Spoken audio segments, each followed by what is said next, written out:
Hello everyone, and thank you so much for coming to my talk, which is entitled Infinite Play. Please silence your cell phones, your phablets, and your mainframes if you happen to have them with you. Please fill out the feedback form that GDC will send you. Your feedback is very important and valuable to me. All right, let's get started. My name is Richard Lemarchand, and I'm a game designer.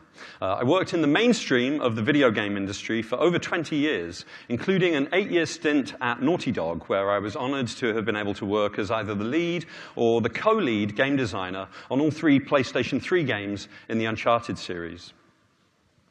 I'm now an associate professor in the Interactive Media and Games Division of the School of Cinematic Arts at the University of Southern California, where I teach design, development, and production as part of the USC Games program. I've also begun work on a series of experimental games as part of a design research project in the USC Game Innovation Lab, and this talk is the culmination of a lot of the work that I've done since I joined USC, so I hope you like it. Johan Huizinga was a Dutch cultural historian who lived from 1872 to 1945. He was among the very first modern scholars to study play and games, and he's best known to game designers for his 1938 book, Homo Ludens, which can be roughly translated as the playing human or the human player. Huizinga characterized play in a number of different ways. He said that the foundation of play is freedom, and that play must be voluntary. He said that play has limitations in both space and time, and he compared the playground to the sacred spaces in which religious rituals take place. He also claimed that play, based as it is in rules and procedures, creates order in the world. Indeed, he says that play is order, and it's beautiful because it's orderly. As such, play helps us resolve the tension we feel in the face of life's chaos and confusion by bringing us a temporary, a limited perfection. He goes further, claiming the kind of quasi-mystical power for play that would later be described by Csikszentmihalyi's theory of flow, in saying, play casts a spell over us. It is enchanting, captivating. It is invested with the noblest qualities we are capable of perceiving in things, rhythm and harmony. But the claim that Huizinga makes most emphatically, and the reason for the title of his book, is that play is a primary condition for the generation of culture. In other words, he doesn't just believe that play is one aspect of the way that humans exist. He believes that play is the origin of everything cultural that we do. The myths that early humans made to explain the world around them, the social structures we evolved to help us organize and uplift ourselves, the poetry we use to play with language and to conjure new understanding and new beauty, all come into being as part of a process that is innately playful. In 1942, Huizinga was jailed by the Nazi occupation government in the Netherlands for his outspoken criticism of fascism. He'd been writing critically about the rise of the far right since the 1930s. He spent 3 years in captivity and died in prison just weeks before the end of the war in Europe and the liberation of the Netherlands. It's a sad irony that a person who so clearly recognized the delightful, improvisational, transformative, and civilizing power of play could die in a jail cell amid the genocidal order brought by authoritarian nationalists. As we look around our modern world, we see many of the same awful contradictions. Some aspects of our culture are viciously reactionary and oppressive.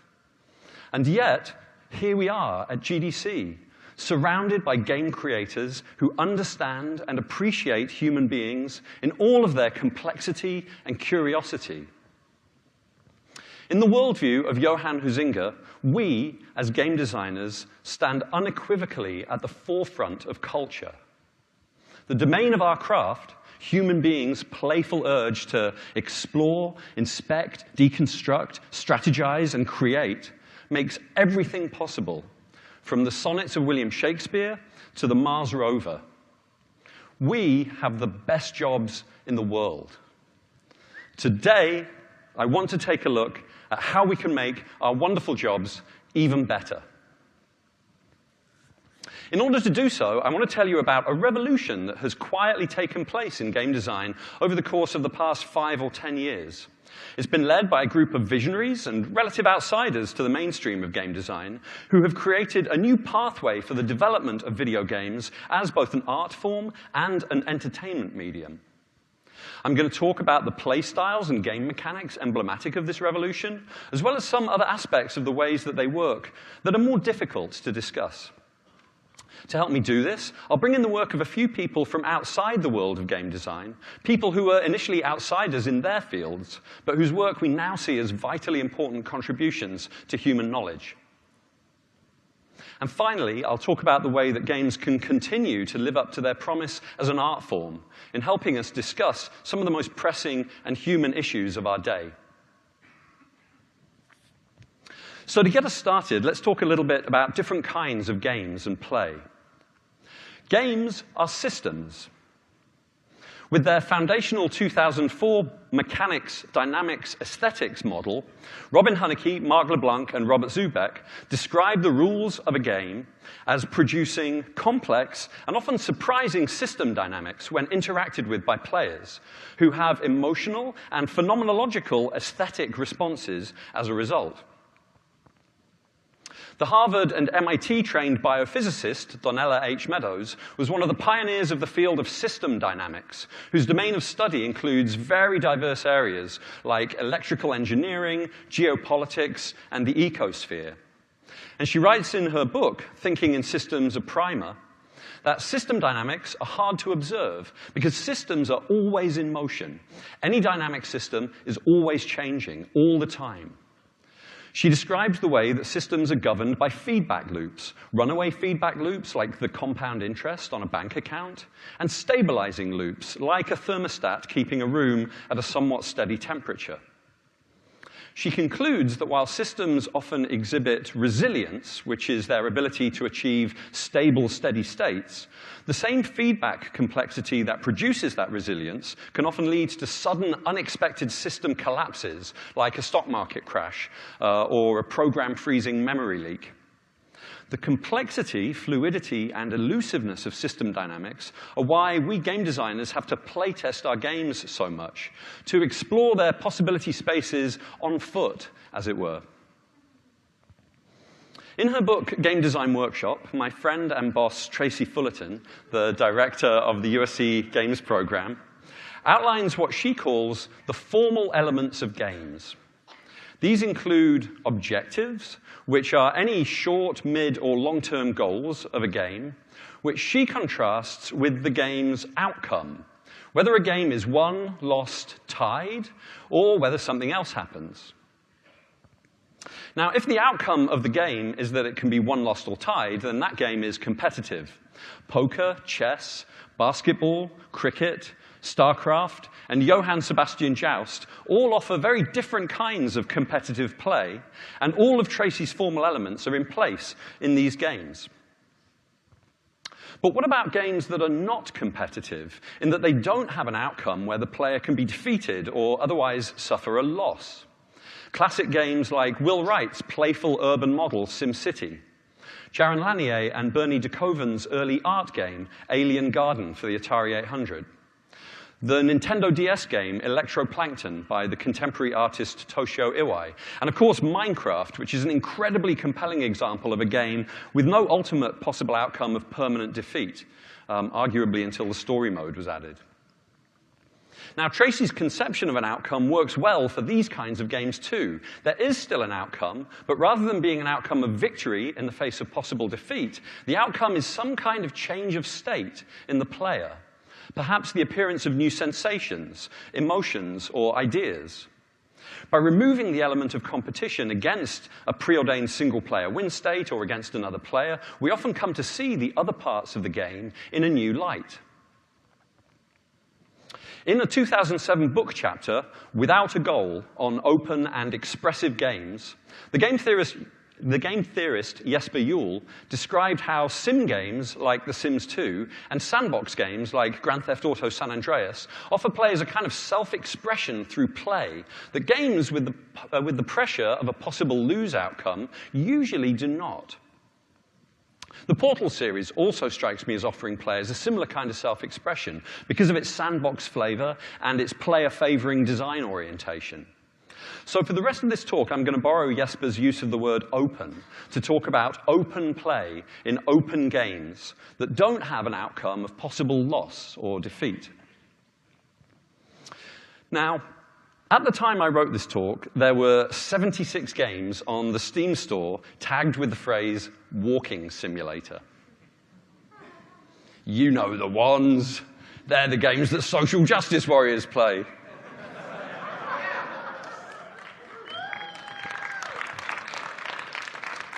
I guess that makes me an SJW. So walking simulators are classic open games like Dear Esther, Proteus, The Stanley Parable, and Gone Home. Now, Walking Simulator isn't generally intended as a compliment, but it provides a useful lens for thoughtful designers. On Twitter a few weeks ago, the animator, illustrator, and game developer Scott Benson, currently working on Night in the Woods, wrote, and I'm paraphrasing him slightly, "One of the reasons I love walking simulator-type games is that by stripping out the big, empowering actions, you are left with things like, where do you look? Where do you go? And what is that? Which focuses you on constant engagement with the space." But of course, walking and looking in a video game are not just walking and looking. If they were, developers wouldn't spend so many hundreds of hours polishing and tweaking their first-person camera controllers, their third-person camera systems, and the extraordinarily complex traversal and animation systems that lie at the heart of many modern games, providing the kind of expressive game feel that Steve Swink describes in his landmark book of the same name. Indeed, from Donkey Kong to The Last of Us, walking and looking are two of the fundamental building blocks of the language of video games, a language that the player uses to express themselves. In the same paper I mentioned earlier, Jesper Juhl says that games can be seen as languages, containing a lexicon, the words of the language, and a syntax, the arrangement of those words. To quote Jesper again, "In this perspective, an expressive game is one that allows players to arrange and combine the elements in the game in a large number of different ways, in a way that players interpret to have a wide range of meanings." He concludes that open games offer players particularly powerful vehicles of self-expression, for example, by creating and showing off families and houses in The Sims, or by exploring and perfecting maneuvers in sandbox games. Now, this kind of formal analysis is not the end of what happens in open or expressive games, only the beginning. There's an implicit call here to question what is happening when players arrange and combine elements in a game. Is that something that happens in a way that we could reliably observe in the player's behavior as they interact with the game's hardware and software? Or is it something that might only happen internally for the player as they feel and think their way through the experience of the game? Well, we'll look more at this subject in a minute. And there's a connection to be made here to the kinds of open play that digital game designers have been featuring in their games down the years, but have only been willing to put center stage relatively recently. Creative leisure pursuits like recreational cooking, playing musical instruments, dancing, needlepoint, woodwork, sailing, climbing, hiking, or even the game designer's biggest apparent challenge, sex. These are all aspects of culture, and as Huizinga reminds us in his chapter on play forms in art, Plato understood creativity as play.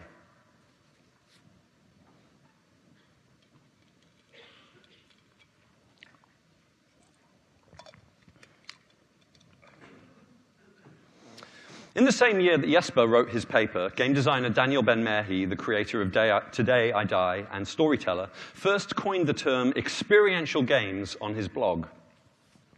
Experiential games exhibit open play in that they forego challenge-based victory outcomes in favor of open, explorative experiences, often in pursuit of an artistic impact of some kind. In 2010, Belgium-based game artists and savvy rhetoricians, Tale of Tales, controversially coined the term not games, both to describe their experiential games, like The Graveyard, and to deliberately distance themselves from what they saw as some negative aspects of game culture.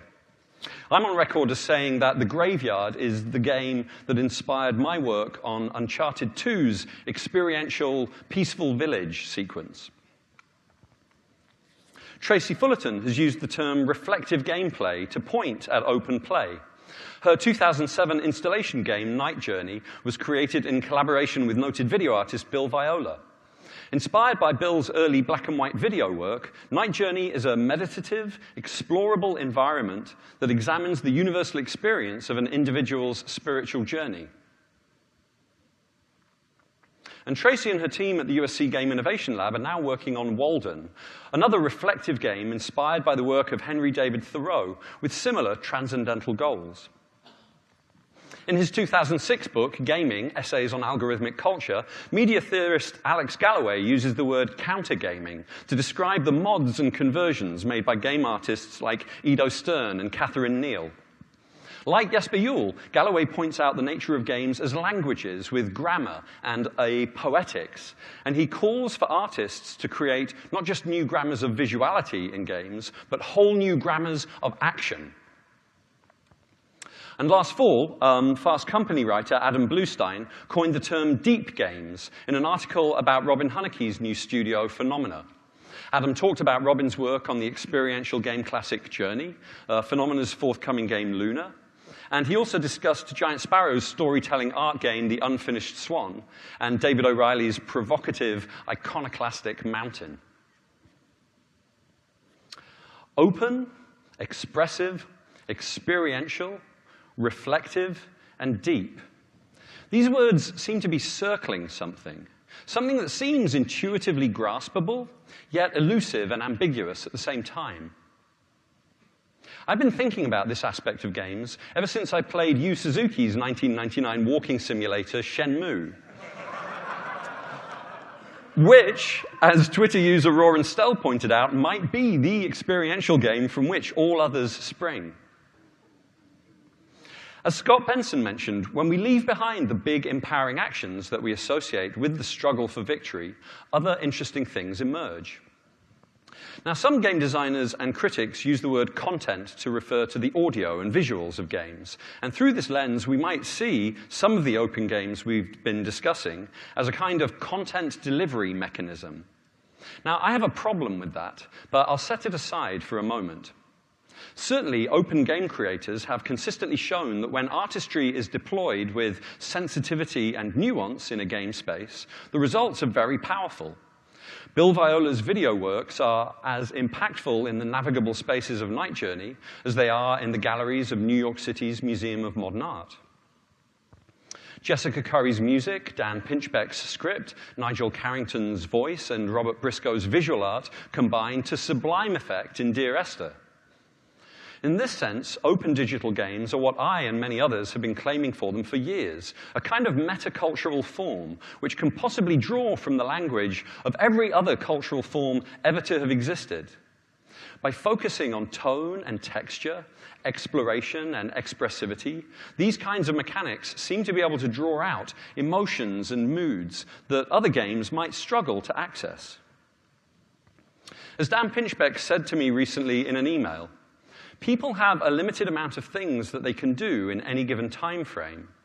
So emotional responses are competing for attention with things like mechanical or intellectual processing. If you fill out a player's resources with stimuli and calls to action, you are going to inevitably reduce the resources that they have available for other things, like feeling emotions. And because the calls to action in many games are very immediate, because placing the player under threat or demanding a solution to a pressing puzzle are seen as core to gameplay, you can't help but shove emotional response to one side.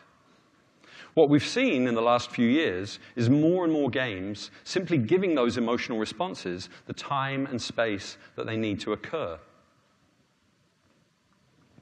So, aside from the possible incorporation of every art form that has ever existed, What other mechanisms do we find in open games to hold our attention without tantalizing us with an outcome of possible defeat? Most games have an underlying rhythmic structure based on repetition, like the turn-taking in Settlers of Catan or the building and unit-producing actions of StarCraft. Overlaid onto that repetition is variation, which holds our interest with novelty and ever-emerging new strategy.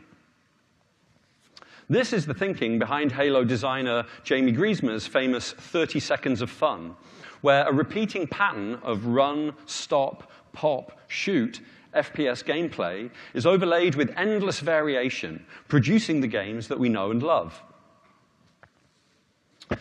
If walking and looking are the carrier signals for an open game experience and provide an underlying repetitious rhythmic structure for a game, we might look elsewhere for the local variation that sustains our players' interest in the game. This can be provided by open games that have a fine degree of granularity of interaction with the environment. If the relatively constrained interactivity of Dear Esther is towards one end of the spectrum, then Minecraft might be near the other, where an interactive opportunity to harvest a resource or craft a tool is almost always within reach. SimCity, with its roots in the strategy game genre, has a similarly high-frequency opportunity for interaction, providing loads of choice and opportunities for self-expression. Proteus might be somewhere in the middle. Its frogs, chickens, and owls react to your presence, and your actions can trigger sudden accelerations in time, all creating a sense of a meaningful relationship with the world of the game. Polytron's 2012 game, Fez, shows itself to be an open game from the moment you fall off the world and immediately respawn right where you jumped from. Fez, of course, allows the player to freely view 4 different projections of the game's topology at any time, hugely expanding the player's opportunities for exploration and discovery. Now, games are good, I think you'll agree, when they have progression markers, like gates and doorways, or even just landmarks, new characters, new abilities, or changes in the color, tone, and texture of their lighting scheme and audio design. Even if we're not focused on beating a game, most game players like to have the feeling that they're moving forwards. The doorways in Laura Dreamfield's impactful game Curtain are a great example of this mechanic. Your passage through each doorway as you head more deeply into the interior spaces of the game progressively marks your unfolding relationship with the game's characters. And the shifts in sound and color palette that take place as you move from one room to another help to encapsulate each subsequent scene of the game.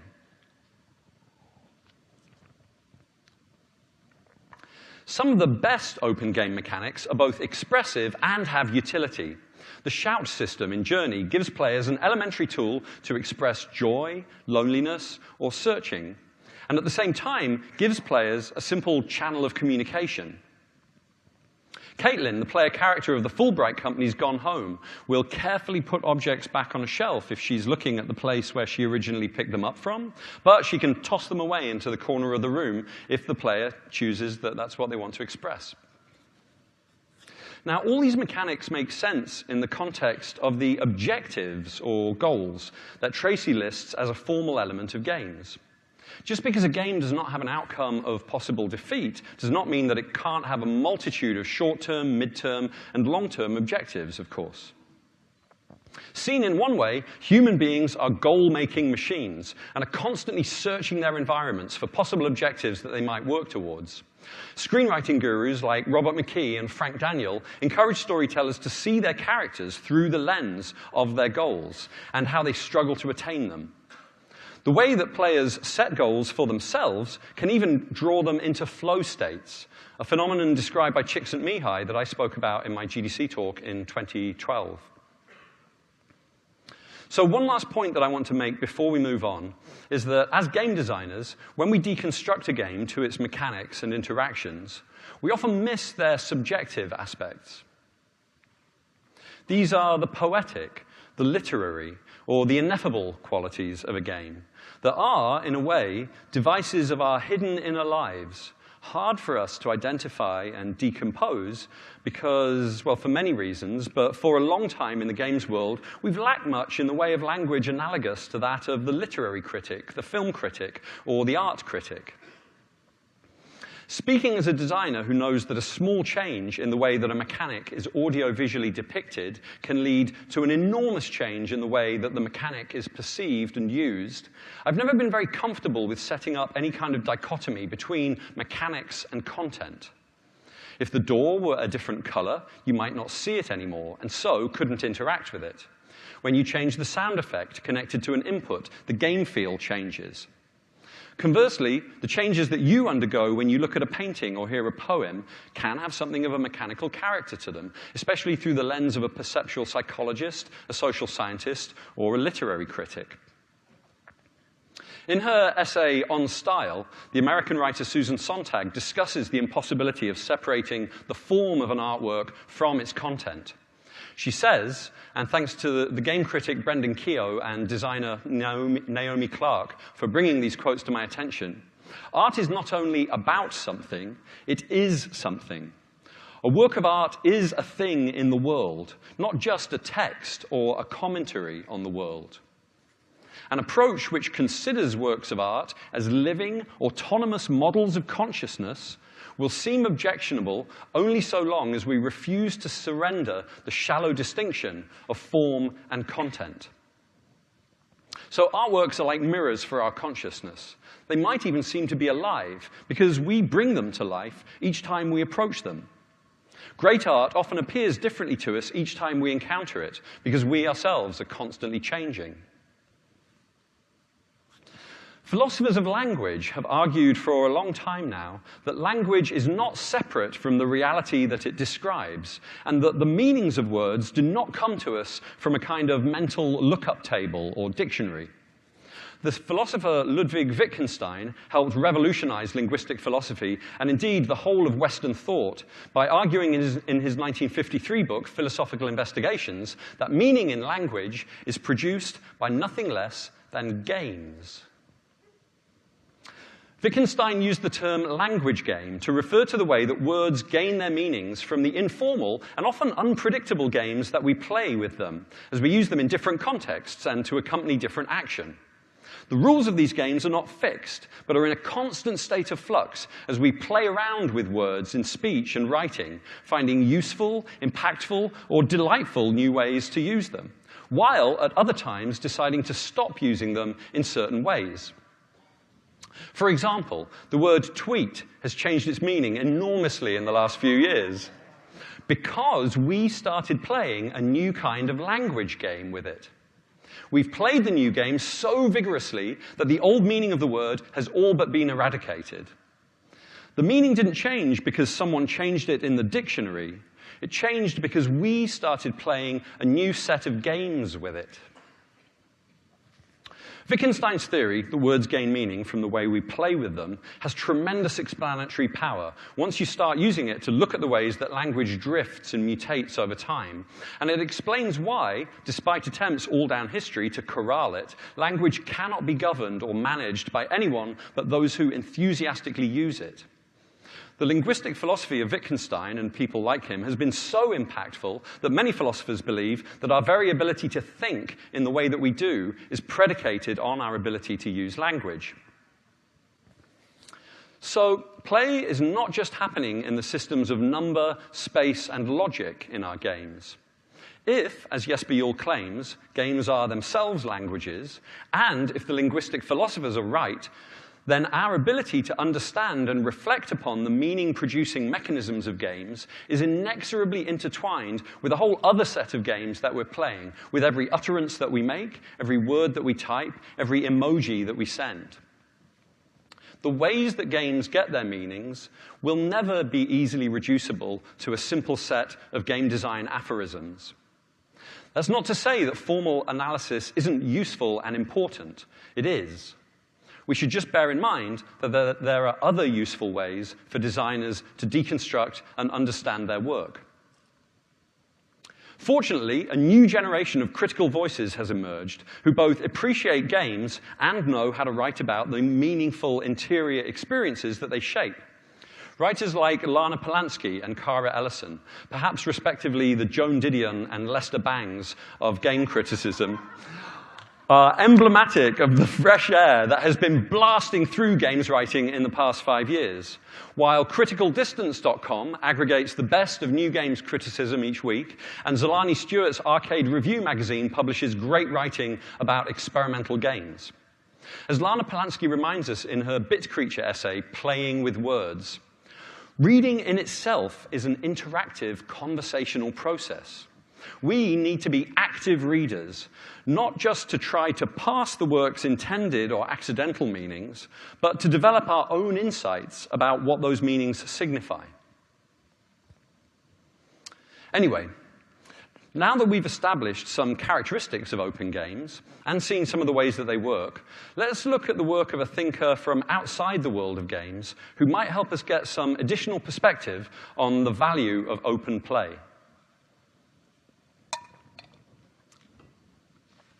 James P. Carse is a retired professor of the history and literature of religion at New York University. He's had an interesting career writing about many different subjects connected to religion and belief, including the ways that belief systems can become authoritarian and the ways that religions come and go through the years. In 1987, Carse published a book called Finite and Infinite Games, in which he argued that most every human activity can be seen as falling into one of two categories, either finite games or infinite games. Both types of games are played according to certain rules, which have been agreed upon by the participants of the games. For Carse, finite games have a definite beginning and ending, and are played with the desired outcome of winning, and thus ending the game. Whether or not the game has been won is determined by the rules, and at the end, the winner of the contest is declared and receives some kind of recognition for their victory. The types of activities that James Carse groups under this category of finite games are incredibly diverse. Of course, a game of chess or basketball is a finite game. But he says that going away to college to get a degree can be seen as a finite game. Suing someone in civil court is a finite game, as is taking part in a presidential debate. And even one nation-state going to war against another can be seen as a kind of deadly finite game. Now, Carse is, of course, drawing very similar conclusions to those of Johan Huizinga here, finding play in every element of culture. Infinite games, on the other hand, do not have clearly defined or knowable beginnings and endings. The only desired outcome of an infinite game is that we continue to play the game. Although sometimes another outcome can be that more players are brought into the game. To quote the Wikipedia article on the idea, an infinite game continues play for the sake of play. Infinite players are less interested in winning and are more interested in conversing, learning, and playing together. A strange thing happens in an infinite game when it looks like someone is going to win and the game is approaching resolution. The rules of the game must then be changed to allow the play of the infinite game to continue. Carse says that, because of this, infinite games have horizons rather than outcomes, which, like the horizons in the world, always stay the same distance away from us, no matter how far we move towards them. The rules exist to ensure the game is infinite. And because of this expansive boundary around infinite games, Carse is forced to conclude that the only known example of an infinite game is life itself. As James Carse develops his conceptual theme throughout the book, he applies his model to many different settings and spheres, including history, economics, religion, storytelling, even sexuality.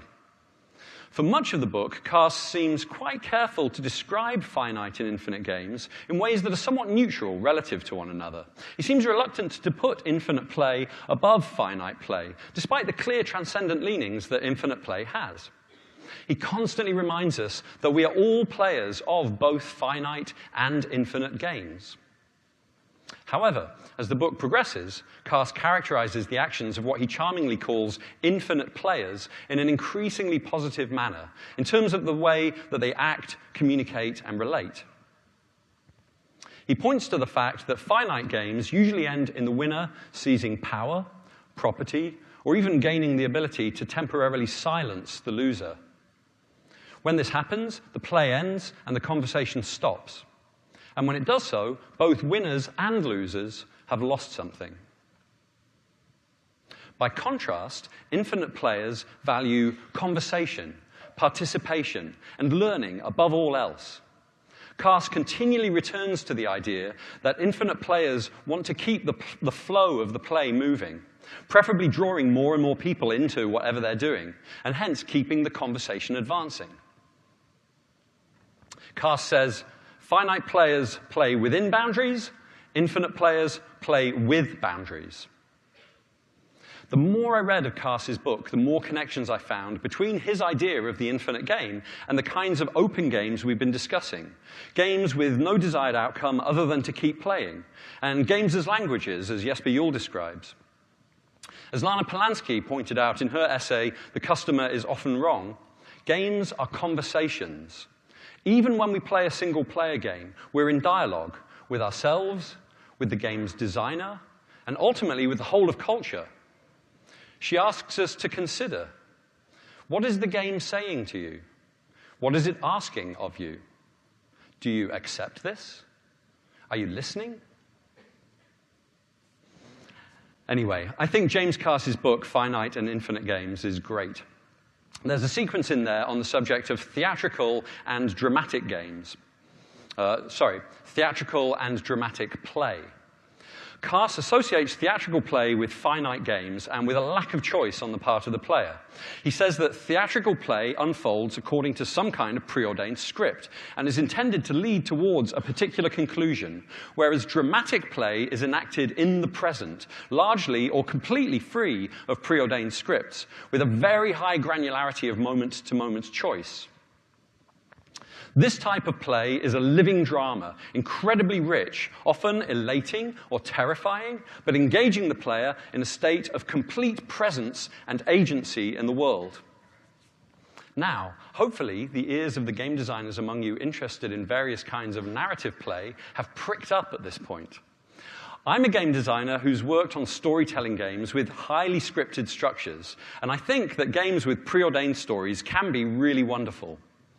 But I've always been fascinated by narrative games that seem to point to open play and that offer what I would call sets of emergent outcomes, whether that's Subset Games FTL or Spry Fox's Road Not Taken. Dramatic games ask more of us.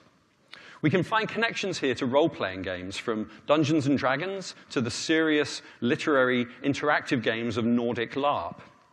As my friend Mark Cerny said to me in reviewing this talk, when we play a role, we have to bring more to the game than when that role is handed to us. You must assume a personality, which is a very different challenge than most video games require of you.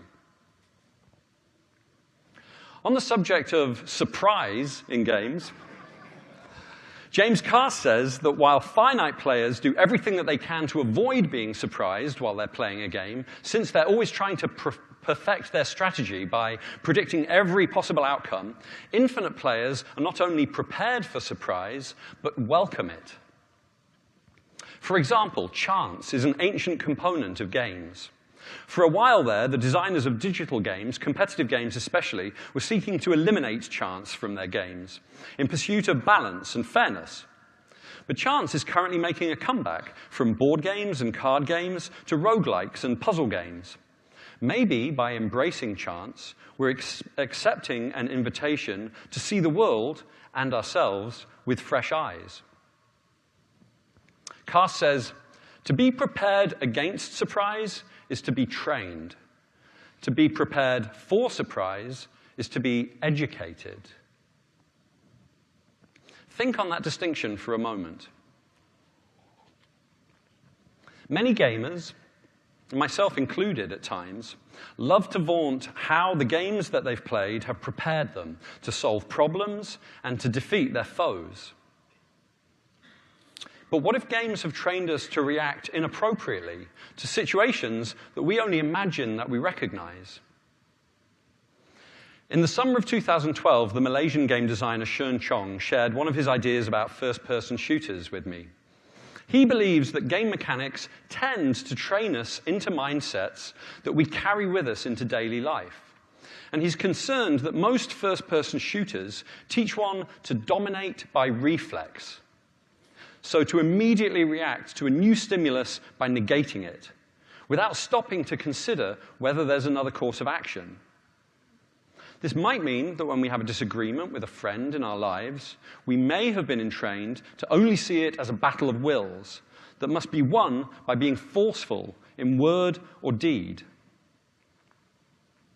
The same could be said for many kinds of competitive games, where the rush to hasty, real-time conquest outweighs most other considerations and imperatively removes the possibility of deference and compassion. Now, I really love playing first-person shooters, but I was deeply affected by Schoen's remarks. When I look at the hostile way in which many people communicate with each other online today, I can't help but feel that any style of gameplay that helps to promote reflection and consideration is valuable. How much better would it be to respond according to the world as it really is, to people as they really are, instead of to be constantly jumping at shadows, reacting on the basis of our own worst imaginings? Perhaps open games and the attitude of the infinite player can help us with this. When I tell you stories about what happened in a game as a result of my actions, in a way that isn't just telling you how I won, but what happened to me, those stories are more than just explanations of how I won a game. They're descriptions of my life. That's not to say that stories about winning a game or a sports match aren't very interesting. They can be. But perhaps by deliberately approaching games in this spirit of open and infinite play, we can open up the dramatic and artistic basis for games to the widest possible range of human experience, where a loss might be a win in disguise, or a moment of connection between two human beings opens up new vistas of possibility for their relationship. I had a great time with Middle-earth Shadow of Mordor this winter. As you know, that game's Nemesis system manages the grudges and allegiances among the procedurally generated orc leaders that populate the game. By systematizing these interpersonal relationships, the Nemesis system transformed a mission-based open-world brawler that I might have completed in a dozen hours or so into a world of possibility so rich with Cars's dramatic play that I have deliberately avoided completing the game, leaving the outcome unresolved. So strong is my desire to simply continue the play, and the evolving dialogue between the hero Talion and all those horrible orcs. Anyone who stands there, I'll do my Cockney Orc impression all afternoon. See me after the session.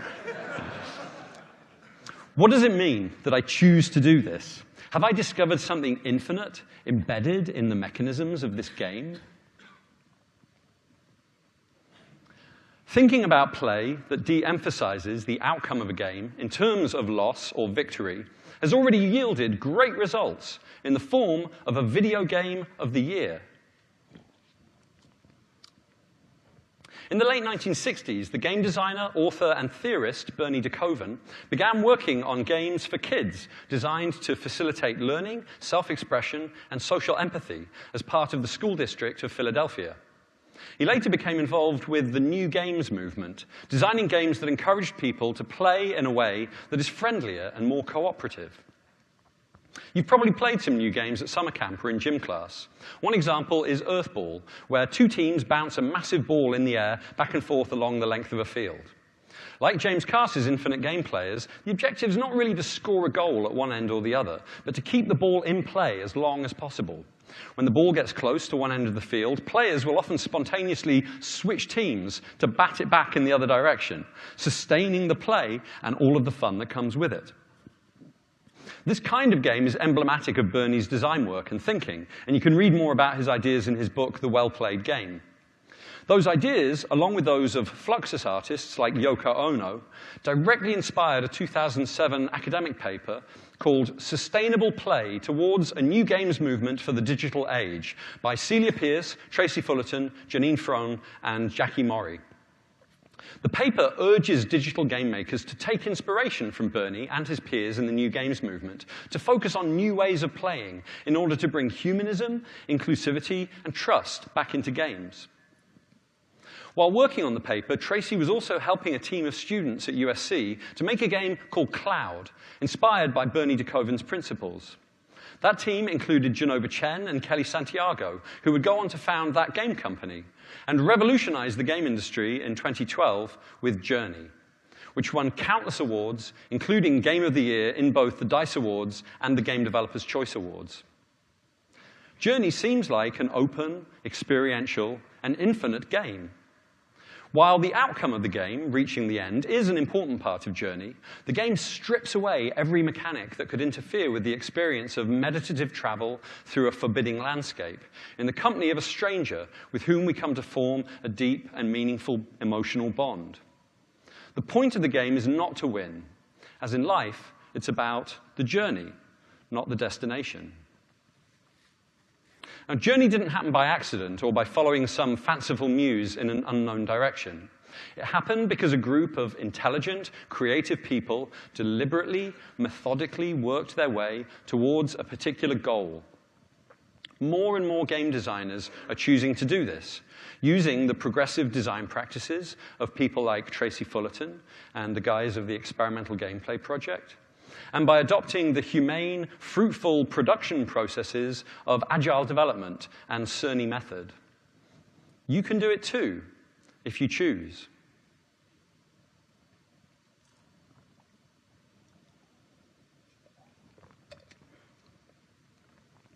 Elisabeth Schussler-Fiorenza is a German feminist theologian and is currently the Christa Stendal Professor of Divinity at Harvard Divinity School.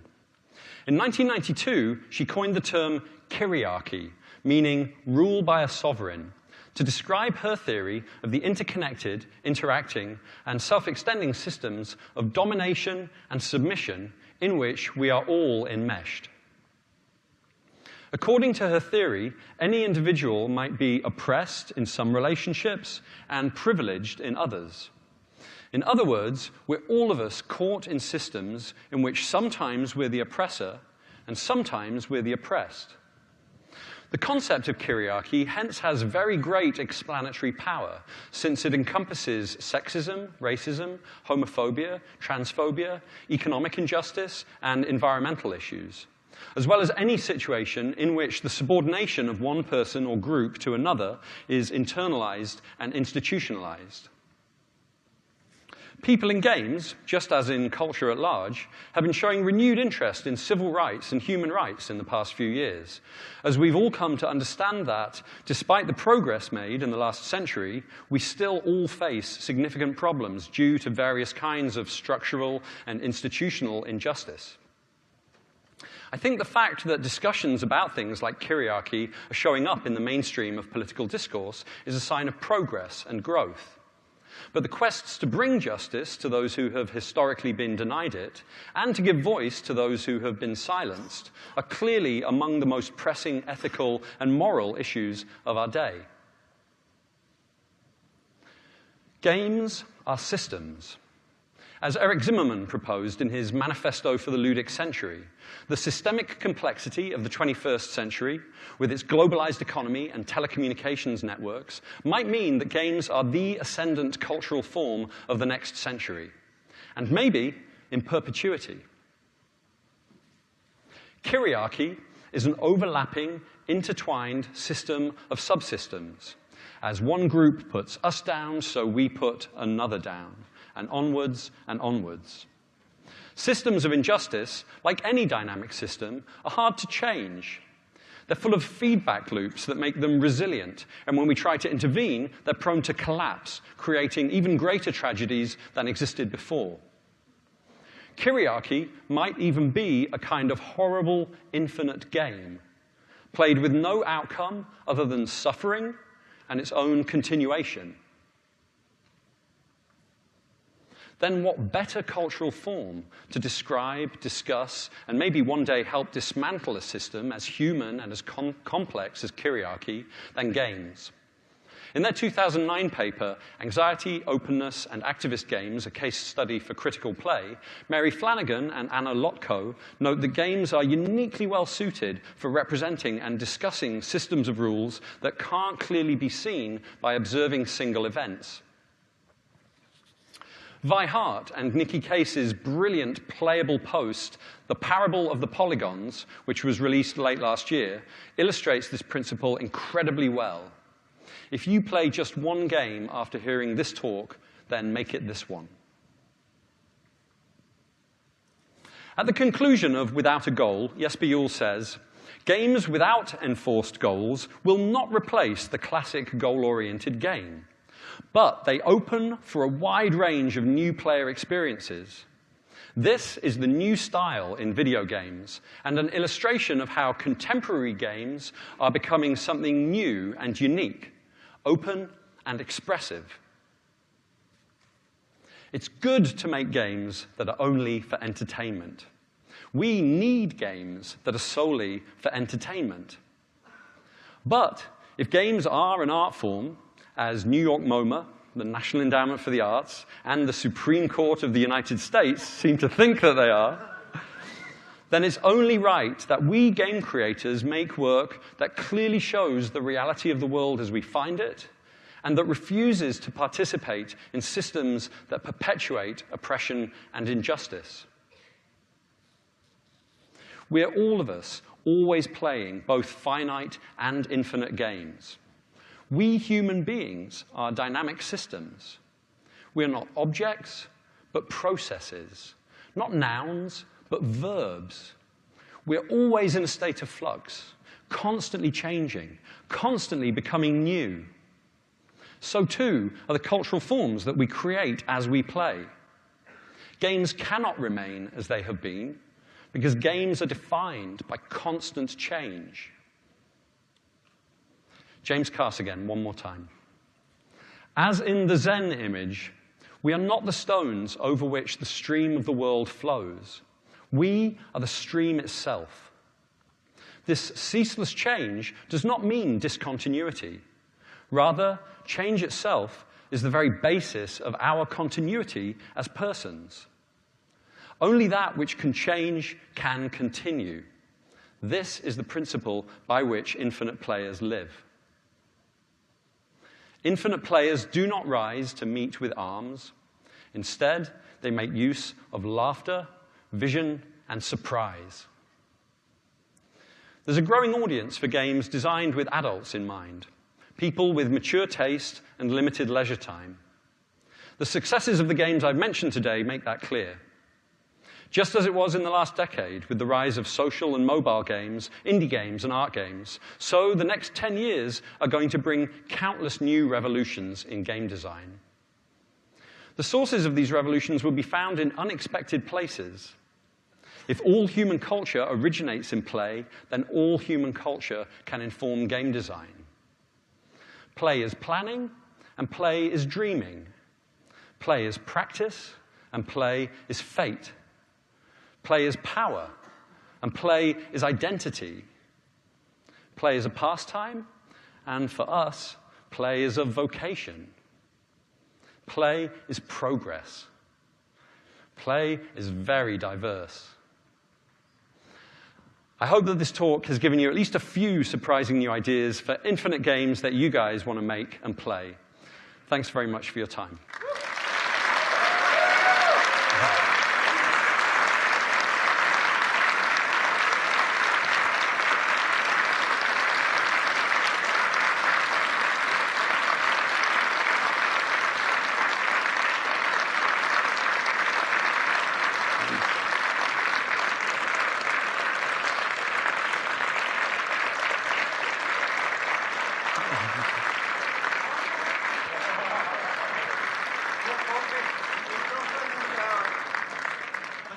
Thank you so much, guys. We have 3 minutes left, although I don't know when they'll kick us out of this room. I'm happy to hang around for half an hour. I just want to say, please come up to the microphone if you have a question.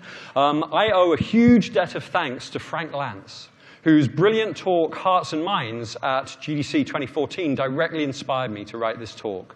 I ended up not having time to talk about Frank's ideas today, but his talk is up for free on the GDC Vault, so please check it out. I also want to thank Ben Cerveni, who first told me about, I always mispronounce Ben's name, Ben Cerveni, who first told me about James P. Cass, and thanks to all these wonderful friends. Many apologies to anyone I've missed off. I'm grateful to loads more people than this. Hi, Chris. You had a quote up there, and I can't remember who the quote was from, but about finite games, players play within boundaries, and infinite games play with boundaries, and I find that to be total nonsense, and I'm curious if you'd comment on it. Yeah, I'm not too sure about that quote. I think what he's trying to say is that infinite play is more negotiable, or something like that. That clearly in finite games, the rules are not totally fixed, but they get agreed upon for rounds, sort of. So we rarely change the rules unless we're playing a special game like Flux mid-game. We clearly change the rules between games. Maybe, you know, right, but even within a competitive game, like pushing boundaries is an incredible part of how the competition happens. Yeah, I mean, I'm not sure that I agree with Cass in this regard, and maybe he's using it for rhetorical effect, but in the book, he's clearly trying to draw this strong distinction that, you know, players of sort of perfect games are trapped in the game. So I'm not sure I wholly agree with him. I feel like I've barely begun thinking about his work, but thanks for your good, provocative question, Chris. Over here. I wanted to just say I really liked your idea that this could be a form that expands the representative palette of the medium, and that the broader culture might actually recognize that and see it as a growth. But I have a nightmare scenario, personally, that I wanted to share with you and see how you feel about it. When we see patterns of habitual play in society, sometimes the language, the discourse used to talk about it as one of addiction, of obsession, escapism, in a very negative light of sort of the abandonment of the real. Do you see an eventuality where these truly open-ended, outcome-free systems, people who habitually return to them are actually sort of talked about in a way that pathologizes that? Yeah, that's a very interesting question. There's a whole area here that I kind of skipped over for want of time, which is related to MMOs, which often evince this kind of open play, you know. And apologies to all of the wonderful MMO designers in the audience. I just kind of skated past it. It's such a big subject that, yes, I will tweet it afterwards. Also MMOs. Yeah, you know, those communities of players, I guess, you know, sometimes face challenges around the amount of time they spend playing. I think that it's less connected to these kinds of distinctions. It's more connected to how we manage our flow states as individuals. I would love to see a game made that clearly, in the surface of the game, talks about how we manage our flow. There's the concept of Csikszentmihalyi that I referred to of autotelism, of players who can create their own flow states by setting goals for themselves in the way that a surgeon does when he says, I'm going to go in here now and I'm not going to mess it up. You know, this creates flow. It'd be interesting to see that examined more. So yeah, thanks. Great question. Hi, thanks for the talk. Over here. Oh, yeah. Hey, Rich. Great talk, by the way. I noticed you opened with the play from animals in the animal kingdom. Not always in the natural environment, but this does bring up the question of when you say infinite and finite play, does it actually go back to the wildlife kingdom where certain things are a deadly game, but they start out as a playful game for, say, young cubs? They play at fighting, but it's actually a survival mechanism later. This is another huge subject that I didn't want to get into in the talk because I don't know enough about it and it's too complex. Play in animals. I guess what it's pointing towards is that there is a connection here between to the degree that animals have a reflective consciousness, and that's a very complex and difficult question. Play seems to be an underlying characteristic of this, and so those animals have different kinds of widely different kinds of intelligence, I think we would say, but there seems to be these underlying playful patterns. It's a tenuous link, though. I really just wanted to show you some charming, funny animal videos and some fractals to set the tone a little bit. But yeah, it's something that as I continue to examine this, I am going to look at that that subject more and more. And various play theorists like Brian Sutton Smith, who my closing coda, the Sutton Smith fans among you might have recognized from his rhetorics of play. He talks about play and animals and builds connections to it. So, yeah, good enough. Hi. So the one game I know of which was explicitly designed with James Carse as kind of the inspiration was Tiny Speck's Glitch. You know, about a minute into the tutorial, you confront this giant wall with a quote from Carse, before you even know what the game's about. Yeah. And it's my favorite game of the past 30 years. It was something that was really... but when the game was closing down, I realized there were about 20,000 people who played it, an overwhelming percentage of whom seemed to be women over the age of 60. And then there was me, I sort of thought, well, what am I doing in this? But I think part of the reason the game failed was precisely it was wonderful in a lot of ways that you just couldn't explain. Like if somebody asked me, what is the game about? I don't really know what I would say. Yeah. And I can't really, in the way great art, I couldn't really even articulate exactly why this is my favorite game of the past 30 years. I couldn't point to a mechanic or a... And I think many activities with a similar character face this same problem. You know how evangelical people are about Sleep No More when they've seen it, the interactive live theatrical performance, or about LARPing, they're trying to describe this thing to you which is so potent and so powerful, and yet it's very hard to get to the core of why it is so impactful as in us on humans. I predict that with all of these wonderful critics that are coming along, we're just going to continue unpacking this in better and better ways and understanding it better and better. Thanks. Hi, was Eric there first, Matt? I don't. Were you there first, Eric? Come on. No. Okay. So there's been increasingly a movement of game designers who are attempting to create games, infinite style games, outside of the larger game of capitalism. And I was wondering if you had any thoughts on where you see that movement going in the next 10, 15 years. Well, I guess that the critical potential, the politically critical potential of games as a cultural form is kind of built into the end of my talk here. And I see it going in plenty of places. Weihart and Nicky Case's Parable of the Polygons is so impactful. It works so well to articulate something that is so difficult to describe because it's to do with these complex rules that govern the ways that people behave. So yeah, I think it's going plenty of really great places. And that we will, it will, that I anticipate that there could be large-scale social changes that happen as we all grow up playing those games and we come to see the world in better ways, in ways that are clearer, that show a deeper understanding of the kind of problems that we as human beings face when we try and organize ourselves in large groups. Thanks.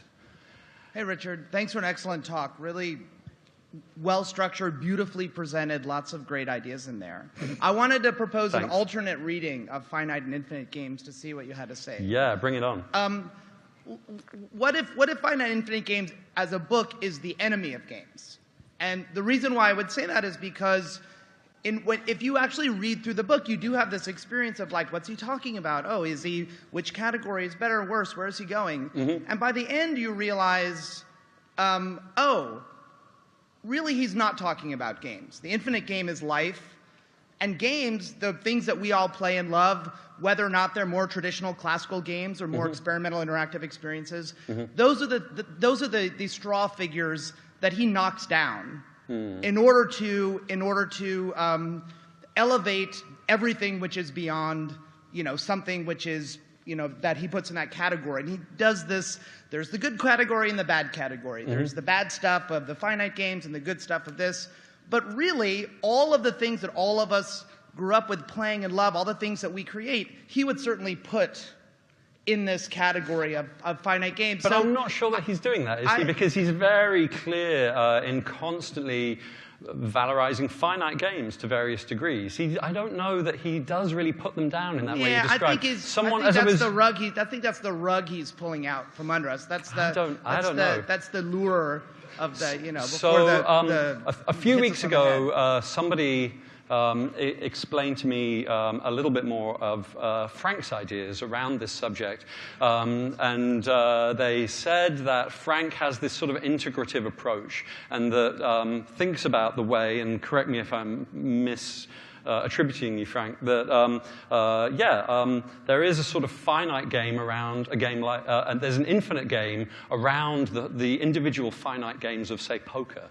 Which is to do perhaps with concepts like donkey space, or which is to do with these subtle understandings of one another as human beings. It gets back to Chris Hector's question, that all of the beauty of what you were calling infinite games is also, in a sense, always already within these human experiences that might or might not have some competitive structure. But then this is interesting, right, isn't it? Because if we are playing poker together, we've decided what variant of poker we're playing, and we stick to those rules. Whereas in our relationship, the rules are not very clear. We have established many rules through the ways that we interact with each other as we're first getting to know one another, but those rules are sometimes open to radical renegotiation in the moment, in the way that they would not be in a game of poker.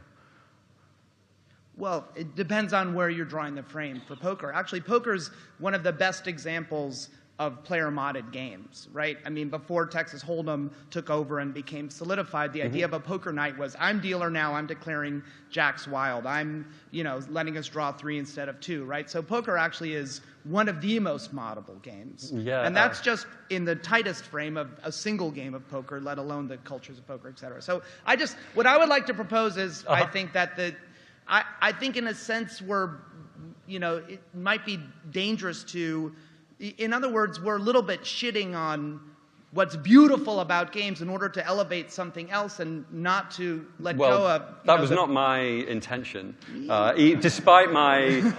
Despite my riff about Shen Chong's remarks, for instance. But, I was careful to talk about tendencies there and possibilities rather than making kind of definitive statements. But what I'd like to say is by illustration of the way that we might radically renegotiate the rules in this domain of infinite play, is that's it, Eric. I'm never speaking to you again.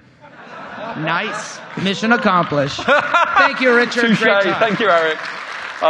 Thank you so much. I really appreciate your coming today. This has been great.